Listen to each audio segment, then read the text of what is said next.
pantai Pulau Mansina, Johann Gottlob Geisler dan Carl Wilhelm Otto berlutut sambil berdoa kepada Tuhan Allah Bapa di sorga. Dengan nama Tuhan kami menginjak tanah ini.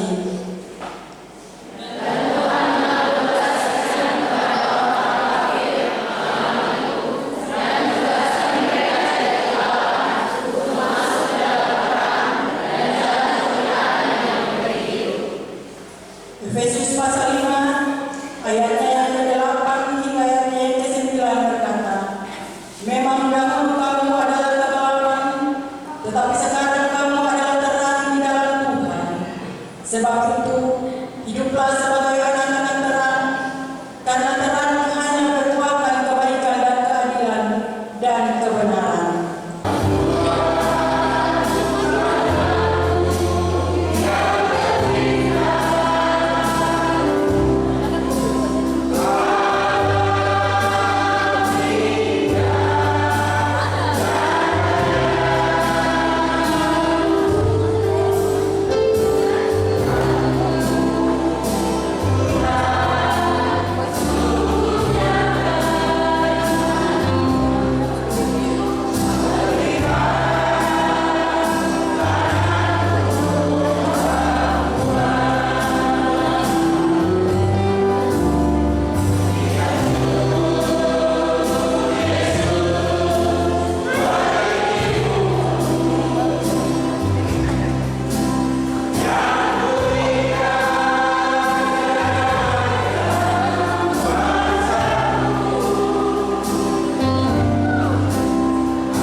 tanah Papua. Kita akan baca bersama-sama dalam kitab Kolose pasal 1. Kitab Kolose pasal 1 ayat 1 sampai ayatnya yang ke-14.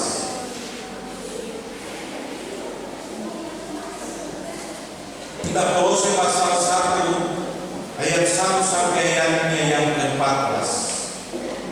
Dan sebelum kita mendengarkan firman Tuhan ini, mari kita berdoa. Kita berdoa. Dengan nama Tuhan kami menginjak tanah ini. Itulah doa sulung dalam sebuah pengharapan kepada Allah. Ketika Injil itu harus didaratkan di Mount Sinai dan kedua pekerja waktu dan geser, harus ada dalam sebuah pengharapan akan pergumulan tentang pekabaran Injil. Dan hari ini 169 tahun sudah Injil itu diberitakan dan nama Tuhan telah dimuliakan di tanah Papua. Dalam persekutuan jemaat Efata Malam kami akan belajar dari bagian firman untuk mengenal dan memahami makna pekabaran Injil itu di tengah-tengah. Kami butuh kuasa dan campur tangan Tuhan dalam kehidupan kami ketika kami mendengarkan sabda. Bukalah pikiran kami, tanamkan firman itu bagi kami, supaya kami benar-benar dikuatkan dan dimampukan untuk memahami firman ini di tengah-tengah kita. Usir segala kuasa yang mengganggu kami, dan Roh Kudus menguatkan kami untuk kami benar-benar menerima sabda. Bersabdalah kepada kami Tuhan, karena kami siap mendengarkan sabda. Amin. Kitab Kolose pasal 1 ayat yang pertama sampai ayatnya yang ke-14. Demikian bunyinya. Salam dari Paulus, Rasul Kristus Yesus, oleh karena kehendak Allah, dan Timotius saudara kita, kepada saudara-saudara yang kudus dan percaya dalam Kristus di Kolose, kasih karunia dan damai sejahtera dari Allah Bapa kita menyertai kami. Ucapan syukur dan doa. Kami selalu mengucap syukur kepada Allah Bapa kita Yesus Kristus setiap kali kami berdoa untuk kami, karena kami telah mendengar tentang iman dalam Kristus Yesus dan tentang kasih-Mu terhadap semua orang kudus, oleh karena pengharapan yang disediakan bagi kami di surga. Tentang pengharapan itu telah lebih dahulu kamu dengar dalam firman kebenaran yaitu Injil, yang sudah sampai kepada kami. Injil itu berubah dan berkembang di seluruh dunia. Demikian juga di antara kamu sejak waktu kamu mendengarnya dan mengenal kasih karunia Allah dengan sebenarnya. Semuanya itu telah kami ketahui dari Epafras, kawan pelayanan yang kami kasih, dan bagi kamu adalah pelayan Kristus yang setia. Dialah juga yang telah menyatakan kepada kami kasih-Mu dalam Roh. Sebab itu sejak waktu kami mendengarnya, kami tiada berhenti-henti berdoa untuk kamu. Kami meminta supaya kamu menerima segala hikmat dan pengertian yang benar untuk mengetahui kehendak Tuhan dengan sempurna, sehingga hidupmu layak di hadapannya serta berkenan kepadanya dalam segala hal, dan kamu memberi buah dalam segala pekerjaan yang baik dan bertumbuh dalam pengetahuan yang benar tentang Allah, dan dikuatkan dengan segala kekuatan oleh kuasa kemuliaan untuk menanggung segala sesuatu dengan tekun dan benar dan sabar, dan mengucap syukur dengan sukacita kepada Bapa yang melayakkan kamu untuk mendapat bagian dalam apa yang ditentukan untuk orang-orang kudus di dalam pekerjaan dalam kerajaan terang. Ia telah melepaskan kita dari kuasa kegelapan memindahkan kita ke dalam kerajaan anaknya yang kekasih. Di dalam Dia kita memiliki penebusan kita, yaitu pengampunan dosa. Demikian firman Tuhan. Yang berbahagia kita semua yang mendengarkan bagian firman Tuhan. Shalom. Hari ini kita semua bersyukur dan kita harus membanggakan Allah di tengah-tengah hidup ini, karena Ia memungkinkan kita untuk ada dan bisa menikmati kehidupan di hari ini dengan penuh sukacita. Tentu setiap orang percaya yang ada di tanah Papua harus ada dan menikmati hari ini dalam sebuah sukacita yang harus diungkapkan kepada Allah, karena kita semua telah diberkati oleh Tuhan. 5 Februari 1855 merupakan sebuah hari yang sangat istimewa di tengah-tengah kehidupan orang Papua, ketika Otto dan Geisler boleh ada dan hadir sebagai sosok yang sangat penting untuk membawa dan menyampaikan berita tentang Kristus itu. Proses pemberitaan Injil itu berjalan dalam sebuah tahapan yang begitu menyulitkan. Tadi saya baca sambutan sinode yang nanti sebentar dibacakan oleh Bapak Wakil. 169 tahun Injil itu diberitakan, memiliki pengaruh yang luar biasa. Bapak Jeffrey tanya, kira-kira pengaruhnya ada penambahan warga jemaat atau tidak? Jadi saya bilang di dalam surat itu, bulan September kita merayakan ulang tahun Jemaat Befata Malangung. Ibu Wakil Ketua Sinode dia datang, dalam sambutannya dia bilang, jemaat kita sudah 2012 jemaat.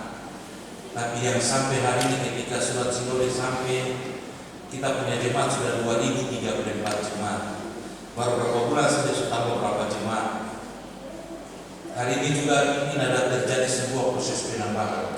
Kita punya kakak sudah 2000 lebih, 202 juta kakak. Kita punya jumlah jiwa itu ada sekian 800 berapa juta. Itu berarti sebuah proses penambahan yang telah terjadi. Kita bayangkan ketika itu diberitakan dan satu orang mulai dibaptis, 2 orang, 3 orang, sampai hari ini sudah 800.000 orang.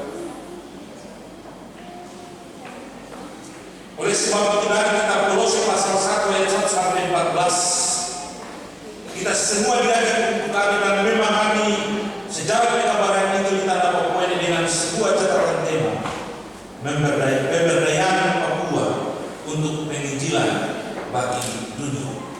Sebab proses penginjilan itu terjadi bukan karena kita ada dan kita menikmati kehidupan yang harus kita jalani sebagai bagian dari anugerah Tuhan, tetapi proses penginjilan itu terjadi oleh karena kita harus menginjil keluar, tetapi juga kita menginjil ke dalam. Kita setiap hari pikir jemaat yang luar dan jauh daripada kita, tapi kita kadang-kadang tidak pernah berpikir bahwa di tengah-tengah kita juga ada orang-orang yang harus kita injili dalam tanggung jawab yang kita harus lakukan.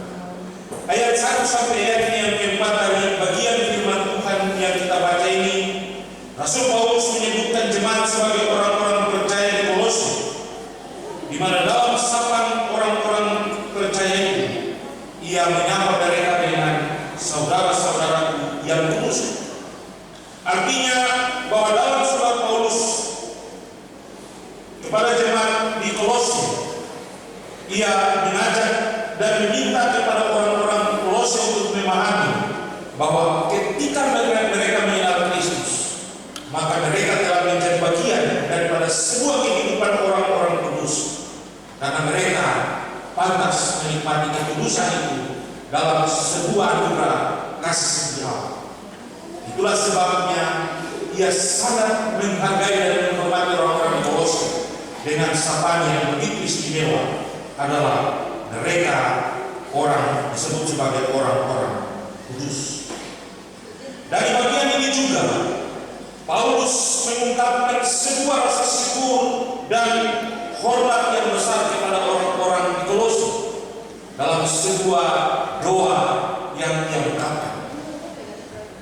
Hal yang membuat dia dalam sebuah doa dan ucapan syukur bagi orang-orang Kolose adalah ketentuan dalam ayatnya yang keempat dari bacaan kita hari ini katakan, karena kami mendengar tentang iman dalam Kristus Yesus dan tentang kasihmu terhadap semua orang kudus. Ia bangga, ia merasa bersyukur karena tindakan penginjilan yang dilakukan terhadap orang-orang Kolose tidak menjadi sia-sia, tetapi membawa sesuatu hal yang begitu luar biasa. Sehingga ketika Paulus mendengar tentang iman mereka yang begitu kuat, iman mereka yang tumbuh dengan sempurna, ia adalah sebuah sukacita karena mereka mempertahankan Injil Kerajaan Allah. Karena tengah-tengah kehidupan orang-orang di Kolose terdapat berbagai macam pergumulan yang mereka hadapi dalam membangun kehidupan bersama Tuhan. Ada berbagai macam hal yang harus mereka hadapi, tapi karena keteguhan iman itu membuat Paulus sangat bangga dan senang terhadap mereka. Kemudian ayat 5 sampai ayat yang kenal dari bacaan kita hari ini memiliki sebuah pengharapan yang lahir dan mendengar tentang Injil dan mengenal kasih karunia Allah yang besar dan benar. Rasul Paulus menyimpulkan bahwa jemaat Kolose memiliki pengharapan. Pengharapan itu hadir karena jemaat itu mendengarkan firman Tuhan dan kebenarannya. Mereka tidak pernah ada persekutuan dan lain sebagainya, tapi kerelaan dan keinginan yang kuat untuk mendengar dan melaksanakan kebenaran firman Tuhan itu menjadi bagian yang ada di tengah-tengah mereka. Itulah sebabnya hal itu membuat Paulus begitu sukacita di tengah-tengah kehidupan orang-orang di Kolose. Ia selalu membandingkan dengan jemaat-jemaat yang lain. Ia mendengar tentang pengharapan Injil itu, dan jemaat Kolose begitu setia dalam mendengarkannya. Itulah sebabnya ia bersyukur dan menaikkan puji-pujian kepada Allah karena ketaatan dan kesetiaan orang-orang di Kolose tentang semua yang disampaikan tentang Injil itu. Kemudian yang berikut ayat 7 sampai ayat yang ke-14. Dan akibat dari kesetiaan dan ketaatan mendengar tentang firman Allah itu dalam sebuah pengharapan yang besar. Ayat 7 sampai 12 berisikan tentang sebuah hal yang begitu luar biasa diungkapkan oleh Paulus, di mana ia tidak henti-henti berdoa untuk kami. Dari kata-kata ini saja kita bisa melihat ada sebuah ikatan yang begitu luar biasa. Kalau tiba-tiba ada sesuatu hal yang mengingatkan kita tentang masa lalu, maka tentu kita akan merasa ingin sekali mendengar atau mengisahkan kisah itu kembali. Kita bisa bicara sesuatu yang baik, orang bilang betul begini-begini, atau ada orang yang pernah ada di tengah-tengah kita yang berkumpul dan berjuang dalam sebuah tanggung jawab yang besar. Ketika kita mendengar berita tentang sesuatu yang terjadi pada dirinya, sebuah penyesalan, sebuah ungkapan yang bisa kita keluarkan sambil kita mengingat apa yang terjadi. Dan Paulus benar-benar mengenang apa yang dia alami di tengah-tengah kehidupan bersama-sama dengan orang-orang di Kolose, sehingga dia bilang ketika dia mendengar betapa dia bersyukur sehingga tidak henti-hentinya dia berdoa bagi orang-orang di Kolose. Dia bilang dia mendengar dari orang lain, bahkan teman sepelayanan Epafras menjadi sosok yang sangat penting dalam memberitakan atau menyampaikan berita-berita tentang orang-orang di Kolose. Dan hal itu membuat Paulus sangat bangga dan sangat bersukacita dengan mereka. Sehingga dalam upaya untuk selalu berdoa dan mengucap syukur kepada Allah, ada 5 hal yang Paulus henti-hentinya berdoa untuk orang-orang di Kolose. Yang pertama dia bilang, dia berdoa selalu supaya kamu menerima segala hikmat dan pengertian yang benar daripada Allah. Yang kedua, dia selalu berdoa supaya mengetahui kehendak Tuhan dengan sempurna, sehingga hidupmu layak di hadapannya serta berkenan kepadanya dalam segala hal. Yang ketiga, dalam doanya dia bilang, kamu memberi buah dalam segala pekerjaan yang baik dan bertumbuh dalam pengetahuan yang benar tentang Allah.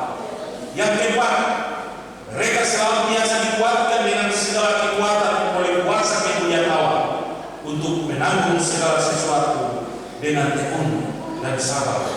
Dan yang kelima, Paulus mengucap syukur dengan sukacita kepada Allah yang melayakkan orang-orang di Kolose untuk mendapatkan bagian dari apa yang ditentukan untuk orang-orang yang kudus dalam kerajaan terang. Itu kata-kata atau ungkapan doa yang diungkapkan oleh Paulus dalam bacaan ini kepada orang-orang di Kolose. Dan yang berikut ayat 13 sampai ayat yang 14, sebuah penebusan yang mengandung penampungan dosa di dalam Kristus. Pada bagian ini gagasan Paulus yang tadinya memberikan pujian dan doa yang fokus kepada orang-orang di Kolose.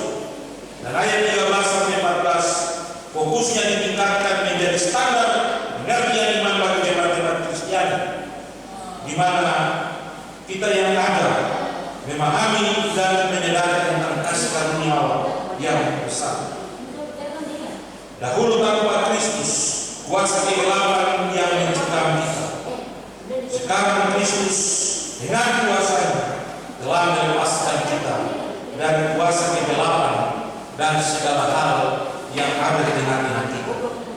Kemudian, ketika kita ada dan hidup dalam kasih karunia karena penebusan itu, maka kita harus menyadari sungguh bahwa pengampunan dosa telah dikerjakan oleh Kristus Yesus, sehingga jemaat-jemaat di Kolose memiliki tempat yang sama dan aman di hadapan Allah, karena Kristus telah memberi mereka sebuah pengharapan hidup yang kekal. Dalam kitab Petrus dia bilang begini, sebelum kamu mengenal Allah, kamu jauh dari Allah, kamu tidak layak di hadapan.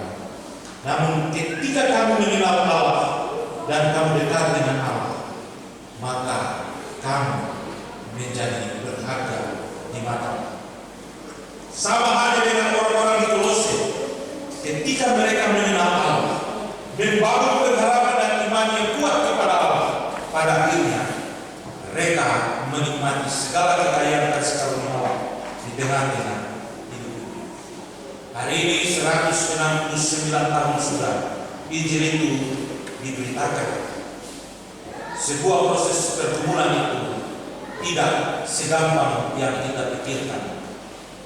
Beberapa waktu yang lalu kita bisa ada di beranda, kita melihat cuplikan video yang diputar ulang kembali oleh Bapak Penatua Reverend Sasabone tentang bagaimana proses penginjilan di Jemaat Batley.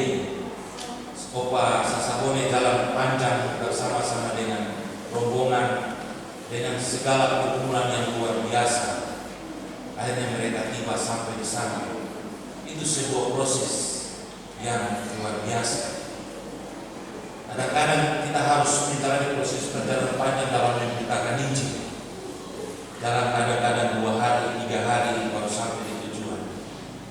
Dan satu kali saya pimpin sembahyang di Shalom Kademak di hari yang sama begini. Tapi ketua tas dia dalam sambutannya dia bilang begini, kalau bicara penginjilan, saya jago penginjilan di kota.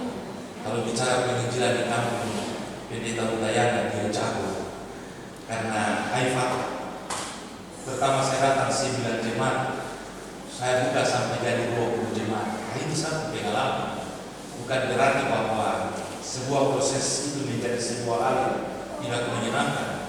Begitu menyenangkan. Kadang tidur di atas pohon, kadang tidur di dalam goa, tapi itu begitu menyenangkan. Lalu ada seorang vikaris yang waktu itu bersama saya sekarang sudah pendeta. Dia bikin secara langsung, kami dua tidur di tanah dia.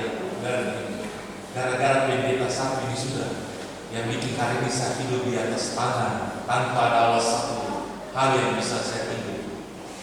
Tapi saya jawab dia bilang, bukan saya yang suruh tidur di tanah, Tuhan Allah yang suruh berdua tidur di tanah. Ada teman pendeta, kami dua jalan sama-sama, saat istirahat minum air, pesawat lewat. Lalu dalam kesusahan dan kelelahan dia bilang begini, kawan, kau lihat hamba besar naik pesawat, tapi hamba kecil jalan kaki sampai tahun-tahun. Waktu itu Herman Saud jadi ketua sinode.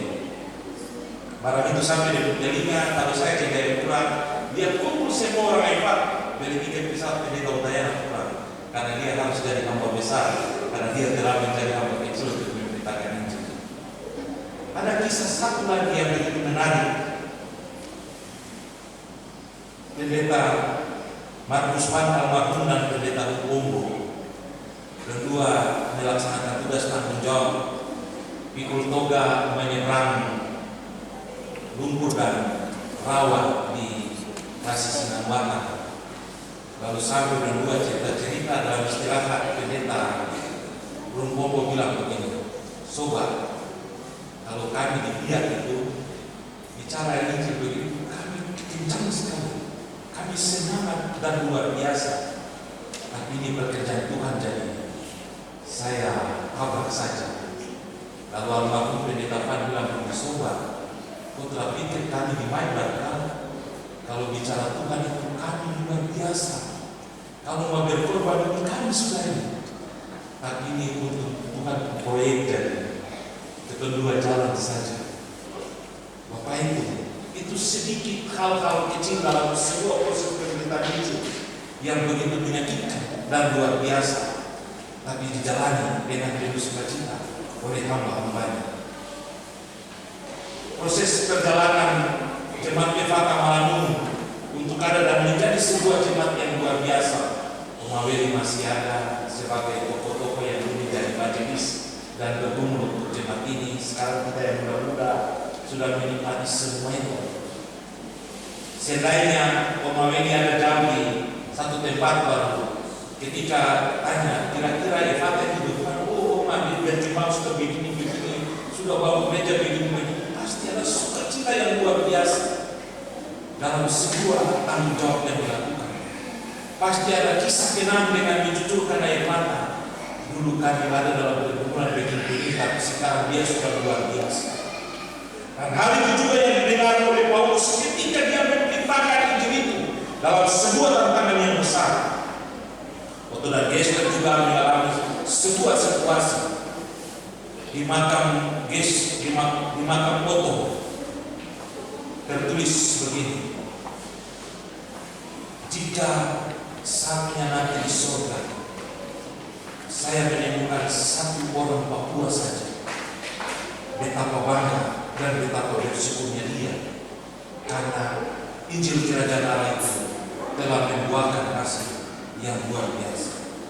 Kalau hari ini untuk mata masih menyala di dunia Papua ini, dia akan bersyukur dan bangga bahwa ternyata bukan satu orang Papua saja, tapi ada 834.000 sekian orang Papua yang sudah mengenal Kristus. Kita punya klasis ada 70 klasis, 13 klasis persiapan, 2034 jemaat.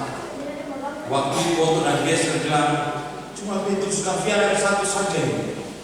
Tapi begitu kami bersemangat untuk memberitakan Injil itu, sekarang sudah 300 800.000 lebih itu bukan hal yang luar biasa.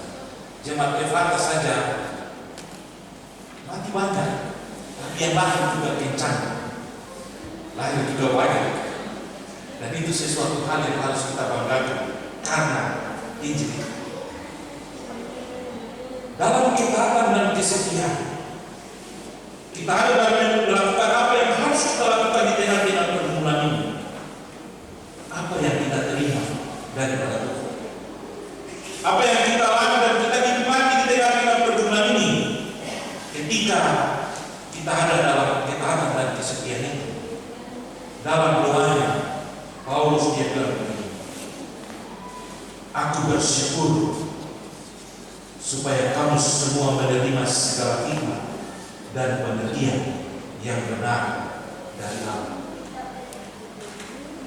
Kita semua bersyukur bahwa kita ada dalam sebuah keadaan pergumulan, bahwa ternyata kita telah menerima hikmat dan pengertian yang benar dari Tuhan. Yang kedua dia bilang begini, saya mengetahui kehendak Tuhan dengan sempurna, sehingga kamu layak di hadapannya, serta berkenan di hadapannya dalam segala hal. Percaya ke Bapak Ibu, kita telah layak di hadapan Allah dan berkenan kepada. Percaya kita itu? Percaya kan? Kalau tidak percaya berarti tadi kamu semua terdatang, saya kecewa. Kenapa saya kecewa? Tadi saya bilang untuk memanggil mama, besok-besok kalau kegiatan itu jangan ada yang ganggu saya kan? Supaya saya bisa ikut berjalan dalam sebuah tanggung jawab. Tadi saya punya kerinduan jalan-jalan, tapi kalau saya di atas mimbar, kalau saya lalu rasa jatuh lagi, salah-salah. Kita telah layak di hadapan Allah. Kita telah menerima anugerah yang besar dari Allah. Karena kita telah dibuahkan oleh Allah dan kita telah memberi buah itu. Kita telah memberi buah itu bagi segala kekuatan dan pekerjaan Allah yang timbul dari kebenaran tentang Allah itu. Kita telah melakukan segala hal. Kita telah menjalani semua proses yang begitu luar biasa di tengah-tengah pergumulan ini, sehingga kita pantas dan layak berkenan di hadapan Allah dalam pergumulan dan kehidupan. Dalam doa Paulus juga dia mengajak kita semua, sehingga kita terus dikuatkan oleh kuasa kemuliaan Allah untuk menanggung segala pergumulan dan beban yang luar biasa. Ibu Bendahara dia lapor, pendeta ini kita punya kewenangan bulan Januari. Sebenarnya tidak apa-apa, kita harus minus banyak. Kenapa? Yang jelas bulan Januari kita tidak ibadah unsur-unsur ibadah itu. Yang jelas kita punya kematian bulan Januari itu banyak. Yang jelas mau kita punya pergumulan itu banyak. Tapi kalau kita percaya bahwa Tuhan ada dan kita bertindak, nanti bulan Februari kalau kita menikmati apa yang bisa kita nikmati.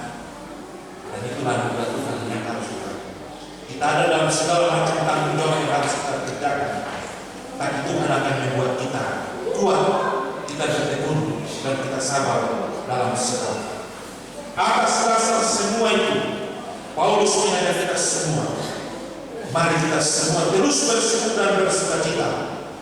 Kita telah diperdayakan oleh Allah di tengah-tengah hidup ini untuk memberikan sebuah tanggung jawab penginjilan bagi dunia. Mama Penny dengan rombongan besok-besok akan melakukan segala hal yang luar biasa dalam penginjilan di dalam dan penginjilan di luar. Dan itu tanggung jawab yang harus kita lakukan.